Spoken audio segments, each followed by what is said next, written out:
ಬೆಳಗಾವಿಯಲ್ಲಿ ಡಾಕ್ಟರ್ ಮನಮೋಹನ್ ಸಿಂಗ್ ಅವರಿಗಾಗಿ ಶ್ರದ್ಧಾಂಜಲಿ ಸಭೆಯನ್ನು ಏರ್ಪಡಿಸಲಾಗಿದೆ. ರಾಜ್ಯ ಕಾಂಗ್ರೆಸ್ ಶ್ರದ್ಧಾಂಜಲಿ ಸಭೆಯನ್ನು ಆಯೋಜನೆ ಮಾಡಿದೆ. ಕ್ಲಬ್ ರಸ್ತೆಯ ಸಿಪಿಎಡ್ ಮೈದಾನದಲ್ಲಿ ಈ ಕಾರ್ಯಕ್ರಮವನ್ನು ಆಯೋಜನೆ ಮಾಡಲಾಗಿದೆ. ಮುಖ್ಯಮಂತ್ರಿ ಸಿದ್ದರಾಮಯ್ಯ, ಉಪಮುಖ್ಯಮಂತ್ರಿ ಡಿಕೆ ಶಿವಕುಮಾರ್ ಸೇರಿದಂತೆ ಅನೇಕ ನಾಯಕರು ಭಾಗಿಯಾಗಲಿದ್ದಾರೆ. ಡಾಕ್ಟರ್ ಮನಮೋಹನ್ ಸಿಂಗ್ ಅವರಿಗೆ ಬೆಳಗಾವಿಯಲ್ಲಿ ಶ್ರದ್ಧಾಂಜಲಿ ಸಭೆಯನ್ನು ಆಯೋಜನೆ ಮಾಡಲಾಗಿದೆ. ಎಲ್ಲ ಪ್ರಮುಖ ಕಾಂಗ್ರೆಸ್ ನಾಯಕರುಗಳು ಅಧಿವೇಶನಕ್ಕೋಸ್ಕರ ಅಲ್ಲಿಗೆ ಬಂದವರು. ಈಗ ಅಧಿವೇಶನವನ್ನು ಮೊಟಕುಗೊಳಿಸಲಾಗಿದೆ. ಹಾಗಾಗಿ ಅದರ ಜೊತೆಗೆ ಡಾಕ್ಟರ್ ಮನಮೋಹನ್ ಸಿಂಗ್ ಅವರು ಇಹಲೋಕವನ್ನು ತ್ಯಜಿಸಿರೋದ್ರಿಂದ ಅವರಿಗೆ ಶ್ರದ್ಧಾಂಜಲಿ ಸಭೆಯನ್ನ ಆಯೋಜನೆ ಮಾಡಲಾಗಿದೆ.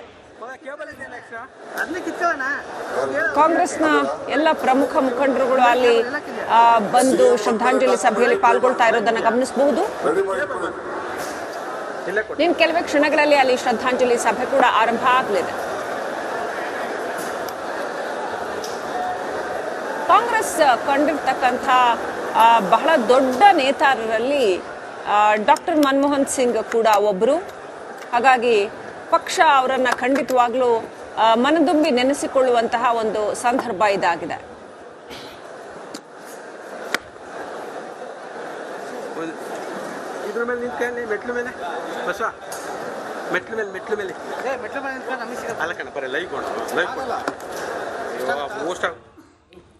ದೇಶಾದ್ಯಂತ ರಾಜಕಾರಣಿಗಳು, ಮುಖಂಡರುಗಳು ಡಾಕ್ಟರ್ ಮನಮೋಹನ್ ಸಿಂಗ್ ಅವರ ನಿಧನಕ್ಕೆ ಸಂತಾಪ ವ್ಯಕ್ತಪಡಿಸ್ತಾ ಇದ್ದಾರೆ.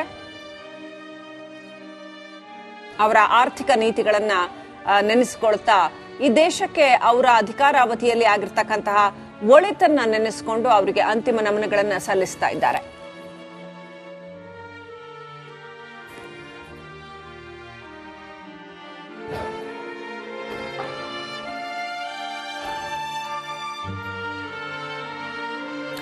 ದೇಶಾದ್ಯಂತ 7 ದಿನಗಳ ಶೋಕಾಚರಣೆಯನ್ನ ಕೂಡ ಘೋಷಣೆ ಮಾಡಲಾಗಿದೆ. ಡಾಕ್ಟರ್ ಮನಮೋಹನ್ ಸಿಂಗ್ ಅವರು ಅಂತಿಮ ದಿನಗಳಲ್ಲಿ ದೀರ್ಘಕಾಲದಿಂದ ಅನಾರೋಗ್ಯದಿಂದ ಬಳಲ್ತಾ ಇದ್ರು.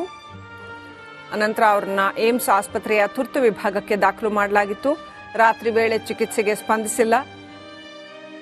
ಸುಮಾರು 9:51ಕ್ಕೆ ಅವರು ಅಸುನೀಗಿದ್ದಾರೆ ಅಂತ ದೆಹಲಿಯ ಏಮ್ಸ್ ಆಸ್ಪತ್ರೆಯ ವೈದ್ಯರು ತಿಳಿಸಿದರು. ಕೇಂದ್ರ ಸರ್ಕಾರ ನಾಳೆ ನಡೆಯಲಿರುವ ಎಲ್ಲ ಸರ್ಕಾರಿ ಕಾರ್ಯಕ್ರಮಗಳನ್ನು ರದ್ದುಗೊಳಿಸಲಾಗುವುದು ಅಂತ ಹೇಳಿದೆ. 7 ದಿನಗಳ ರಾಷ್ಟ್ರೀಯ ಶೋಕಾಚರಣೆಯನ್ನ ಘೋಷಿಸಲಾಗುತ್ತೆ. ನಾಳೆ ಬೆಳಗ್ಗೆ 11 ಗಂಟೆಗೆ ಸಚಿವ ಸಂಪುಟ ಸಭೆ ನಡೆಯಲಿದೆ. ಡಾಕ್ಟರ್ ಮನಮೋಹನ್ ಸಿಂಗ್ ಅವರಿಗೆ ಸಂಪೂರ್ಣ ರಾಜ್ಯ ಗೌರವಗಳೊಂದಿಗೆ ಅಂತ್ಯ ಸಂಸ್ಕಾರ ನಡೆಯಲಿದೆ ಅಂತ ಸರ್ಕಾರ ತಿಳಿಸಿದೆ. ಪ್ರಧಾನಿ ಮೋದಿ ಟ್ವೀಟ್ ಮಾಡಿ ಸಂತಾಪ ಸೂಚಿಸಿದರು.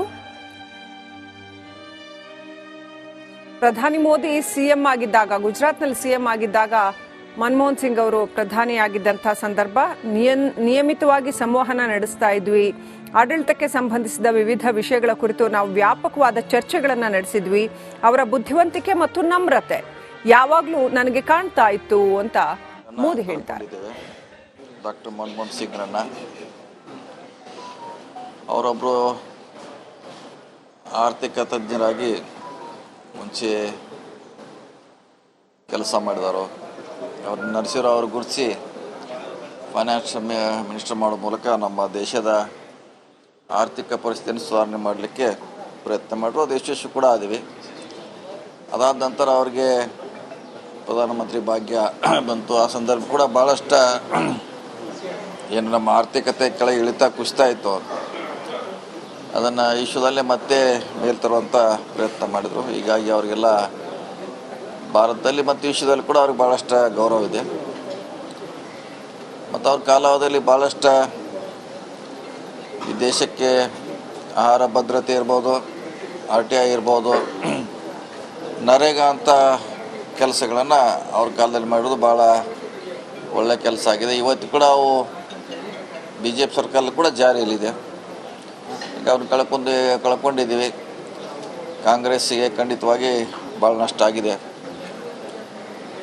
ಸೊ ಅವ್ರು ನಮ್ಮನ್ನು ಬಿಟ್ಟಗಲಿದ್ರು ಕೂಡ ಅವರ ವಿಚಾರ, ಆದರ್ಶ, ಅವ್ರು ಮಾಡಿರೋಂಥ ಕೆಲಸ ಮುಂದೆ ಕೂಡ ಹಾಗೆ ನಮ್ಮ ಮುಂದೆ ಇದ್ದೇ ಇರ್ತದೆ. Thank you. ತಾವು ಭೇಟಿಯಾಗಿದ್ದೆ ಸರ್ ಮನಮೋಹನ್ ಸಿಂಗ್? ಇಲ್ಲ, ಯಾವಾಗ ಭೇಟಿಯಾಗಿಲ್ಲ. ಭೇಟಿಯಾಗುವಂಥ ಅವಕಾಶ ಬಂದಿರಲಿಲ್ಲ. ಆದರೆ ಅವರೆಲ್ಲ ನಮಗೆ ಆದರ್ಶ. ಅವ್ರ ಕಾಲಾವಧಿಯಲ್ಲಿ ಭಾಳಷ್ಟು ಒಳ್ಳೆಯ ಕೆಲಸ ಆಗಿದೆ. ಸೊ ಇವತ್ತು ಹೋದ್ರೆ ನಿಮ್ಮ ಟೀಮ್ ಎಲ್ಲ ಯಾವಾಗ ಇವತ್ತ ಸರ್ ಇವತ್ತು ನಿಮ್ಮ ಸಂತಾಪ ಸಭೆ ಮುಗಿಸಿ ಅದೊಂದು ಮುಗಿಸ್ತೀರಾ? ನಾವು ಖಾಲಿ ಮಾಡ್ತೀವಿ.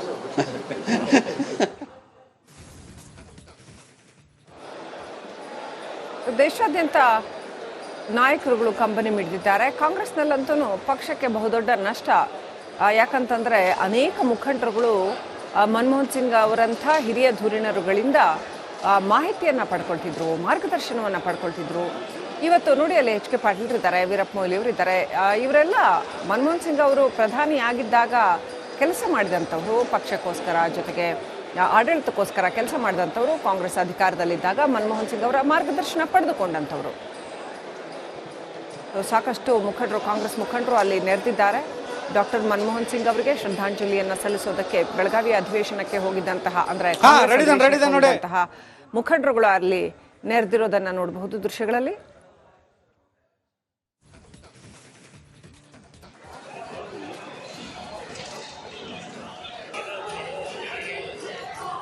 ಓಕೆ, ಬೆಳಗಾವಿಯಲ್ಲಿ ಕಾಂಗ್ರೆಸ್ ಏನು ಡಾಕ್ಟರ್ ಮನಮೋಹನ್ ಸಿಂಗ್ ಅವರಿಗೆ ಶ್ರದ್ಧಾಂಜಲಿಯನ್ನು ಅರ್ಪಿಸೋದಕ್ಕೆ ಸಭೆಯನ್ನು ನಡೆಸ್ತಾ ಇದೆ. ಆ ಸ್ಥಳದಿಂದ ನಮ್ಮ ಪ್ರತಿನಿಧಿ ಬಸವರಾಜ್ ನೇರ ಸಂಪರ್ಕದಲ್ಲಿದ್ದಾರೆ. ಬಸವರಾಜ್, ಚಳವಳಿಗಳಲ್ಲಿ ಪ್ರಮುಖವಾಗಿ ಇಲ್ಲಿ ನಡೀತಕ್ಕಂಥದ್ದು ಜೈ ಬಾಪು ಜೈ ಭೀಮ್ ಜೈ ಸಂವಿಧಾನ ಸಮಾವೇಶ ಆಯೋಜನೆ ಆಗಿತ್ತು. ಇವತ್ತು ಬೆಳಗ್ಗೆ ಮಧ್ಯಾಹ್ನ 1 ಗಂಟೆಗೆ ಈ ಸಮಾವೇಶ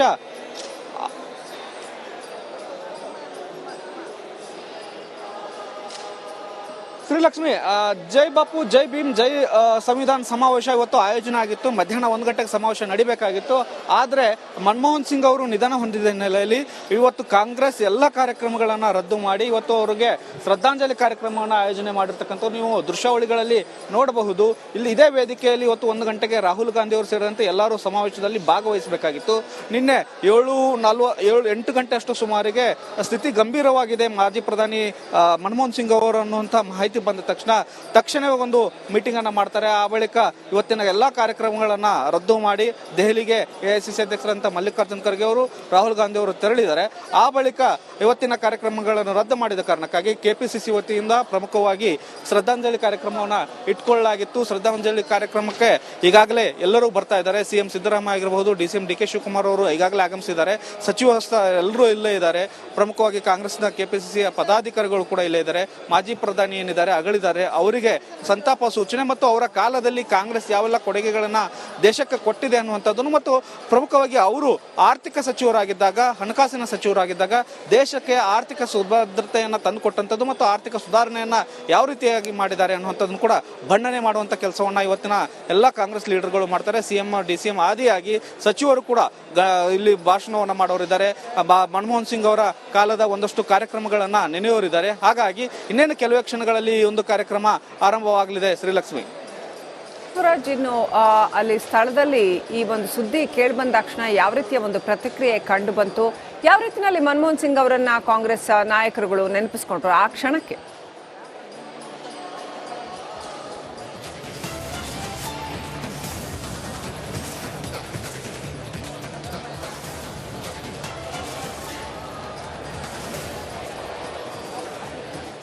ಖಂಡಿತ ಶ್ರೀಲಕ್ಷ್ಮಿ, ಇವತ್ತು ಕಾಂಗ್ರೆಸ್ ಒಂದು ರೀತಿಯಲ್ಲಿ ಹಬ್ಬದ ವಾತಾವರಣವನ್ನ ಬೆಳಗಾವಿಯಲ್ಲಿ ಮಾಡಬೇಕನ್ನುವಂಥ ಲೆಕ್ಕಾಚಾರದಲ್ಲಿ ಕಳೆದ 2-3 ತಿಂಗಳಿಂದ ಪ್ಲಾನ್ ಅನ್ನ ಮಾಡ್ಕೊಂಡು ಬಂದಿತ್ತು. ಆದರೆ ಇವತ್ತು ಮಾಜಿ ಪ್ರಧಾನಿಗಳಾದಂಥ ಮನಮೋಹನ್ ಸಿಂಗ್ ಅವರು ಅಗಲಿದ್ದಾರೆ ಅನ್ನುವಂಥ ಸುದ್ದಿಯನ್ನು ಕೇಳಿದಾಗ ಸಾಕಷ್ಟು ಕಾಂಗ್ರೆಸ್ ನಾಯಕರು ಬೇಸರವನ್ನು ವ್ಯಕ್ತಪಡಿಸಿದರು. ಒಂದು ಅತ್ಯದ್ಭುತ ಕಾರ್ಯಕ್ರಮವನ್ನು ಆಯೋಜನೆ ಮಾಡಿದ್ವಿ, ಆದರೂ ಕೂಡ ನಮ್ಮ ಹಿರಿಯ ನಾಯಕರು ಮತ್ತು ದೇಶಕ್ಕೆ 2 ಬಾರಿ ಪ್ರಧಾನಿಯಾಗಿರ್ತಕ್ಕಂತಹ ಮನಮೋಹನ್ ಸಿಂಗ್ ಅವರು ನಿಧನರಾಗಿದ್ದಾರೆ. ಅವರಿಗೆ ಶ್ರದ್ಧಾಂಜಲಿ ಸಲ್ಲಿಸಬೇಕಾಗಿರ್ತಕ್ಕಂಥದ್ದು, ಗೌರವ ಕೊಡಬೇಕಾಗಿರ್ತಕ್ಕಂಥದ್ದು ನಮ್ಮೆಲ್ಲರ ಕರ್ತವ್ಯ. ಆ ಕಾರಣಕ್ಕಾಗಿ ಇವತ್ತಿನ ಎಲ್ಲ ಕಾರ್ಯಕ್ರಮಗಳನ್ನ ರದ್ದು ಮಾಡಿ ನಾವು ಶ್ರದ್ಧಾಂಜಲಿಯನ್ನು ಅರ್ಪಿಸ್ತಾ ಇದ್ದೇವೆ ಅನ್ನುವಂಥದ್ದು ಈಗಷ್ಟೇ ಮಾತನಾಡ್ತಾ ಎಲ್ಲ ನಾಯಕರು ಕೂಡ ಅವರನ್ನು ನೆನಪಿಸಿಕೊಳ್ಳುವಂತ ಕೆಲಸವನ್ನ ಮಾಡಿದ್ದಾರೆ. Srilakshmi, right, thank you Basavaraj ತನ್ನ ಮಾಹಿತಿಗಾಗಿ.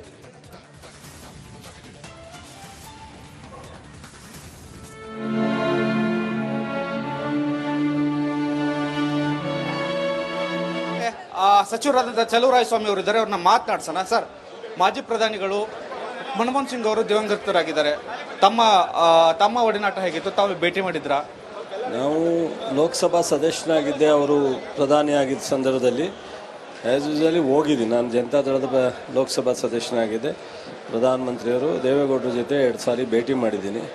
ಬಟ್ ಆದರೆ ಅವರ ಸರಳತೆ, ಒಂದು ಆ ಸ್ಥಾನದಲ್ಲಿದ್ದು ಅವರ ಮಾಡಿರ್ತಕ್ಕಂಥ ಕೆಲವು ತೀರ್ಮಾನಗಳು, ಅನೇಕ ಫುಡ್ ಸೇಫ್ಟಿ ಆ್ಯಕ್ಟ್ ಇರ್ಬೋದು, ಮತ್ತು ಅದೆಲ್ಲಕ್ಕಿಂತ ಹೆಚ್ಚಾಗಿ ಆರ್ಥಿಕವಂತ ವ್ಯವಸ್ಥೆಯನ್ನು ನಮ್ಮ ದೇಶದಲ್ಲಿ ಸುಧಾರಣೆ ತಂದು ದೇಶ ಇವತ್ತೇನಾದ್ರೂ ಒಂದಷ್ಟು ಬ್ಯಾಲೆನ್ಸ್ ಆಗಿದೆ ಅಂದರೆ ಅದಕ್ಕೆ ಅವರೇ ಕಾರಣ. ಸೊ ಹಾಗಾಗಿ ಅತ್ಯಂತ ನಮ್ಮ ದೇಶದ ಪ್ರಧಾನಿಗಳಲ್ಲಿ ಅವರೊಬ್ಬರು ಭಾಳ ಸಾಧನೆಯನ್ನು ಮಾಡಿರ್ತಕ್ಕಂಥವ್ರು ಅನ್ನೋದ್ರಲ್ಲಿ ತಪ್ಪೇನು. 10 ವರ್ಷದ ಆಳ್ವಿಕೆ ಈಗಲೂ ಕೂಡ ಕಾಂಗ್ರೆಸ್ನವ್ರು ಹೇಳ್ತಾರೆ ಮನಮೋಹನ್ ಸಿಂಗ್ ಕಾಲದಲ್ಲಿ ಅಂತಹ ಕಾರ್ಯಕ್ರಮಗಳಾಯಿತು, ಆಧಾರ್ ಕಾರ್ಡ್ ಆಯಿತು, ನರೇಗಾ ಆಯಿತು ಅನ್ನೋಂಥದ್ದು. ಅವರಲ್ಲ, BJPಯರು ಹೇಳಬೇಕು. ಈ ದೇಶದ ಪ್ರತಿಯೊಬ್ಬರೂ ಸಹ ಮನಮೋಹನ್ ಸಿಂಗನ್ನ ನೆನೆಸಲೇಬೇಕು. ಸರ್, ಈಗ ನಾಳೆ ಅವರ ಅಂತ್ಯಕ್ರಿಯೆ ಇದೆ, ತಾವು ಕೂಡ ಭಾಗವಹಿಸ್ತಾ ಇದ್ರೆ ಹೇಗೆ ಅಂತ ಸರ್? ಇಲ್ಲ, ನಾನು ಹೋಗ್ತಾ ಇಲ್ಲ, ಬೇರೆ ಕಾರಣದಿಂದ ನಮ್ಮೆಲ್ಲ ಲೀಡರ್ಗಳು ಹೋಗ್ತಾ ಇದ್ದಾರೆ. ಸರ್, ಕಾಂಗ್ರೆಸ್ ಹೇಗೆ ಅವರನ್ನು ನೆನಪಿಡುವಂಥ ಕೆಲಸ ಮಾಡುತ್ತೆ ಮುಂದಿನ ಪೀಳಿಗೆ ಅಂತ? ನನ್ನ ಪಕ್ಷ ತೀರ್ಮಾನ ಮಾಡುತ್ತೆ. ಈ ಕಾರ್ಯಕ್ರಮದ ಏನಾದರೂ ಮುಂದೆ ಅಂತಿಮ ರೂಪುರೇಷೆಗಳು ಏನಾದ್ರು ಸರ್? ಏನಾದರೂ ಪಕ್ಷದ ಅಧ್ಯಕ್ಷರು ತೀರ್ಮಾನ, ಮುಖ್ಯಮಂತ್ರಿ. ಇದಿಷ್ಟು ಚಲುವರ ಸ್ವಾಮಿಯವರು ಮಾತಾಡ್ತಾರೆ. ಕ್ಯಾಮರಾಮನ್ ಮಂಜುನಾಥ್ ಜೊತೆ ಬಸವರಾಜ್ ಚಂದ್ರ. ಹಿರಿಯ ಡಾಕ್ಟರ್ ಮನಮೋಹನ್ ಸಿಂಗ್ ಅವರು ನಿಧನ ಹೊಂದಿದ್ದಾರೆ.